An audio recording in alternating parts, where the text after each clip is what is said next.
مرحبا والسلام عليكم في فيديو جديد على قناتنا أدم بيرد شانيل. اليوم سوف نتحدث عن كيف التمييز بين ذكر وأنثى طيور البادجي.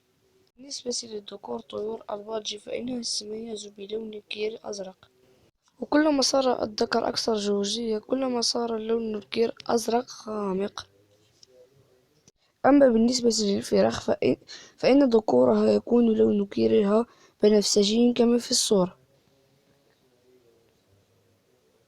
أما بالنسبة للإناث فيكون لون كيرها باللون البني الغامق أو الأحمر أو الوردي.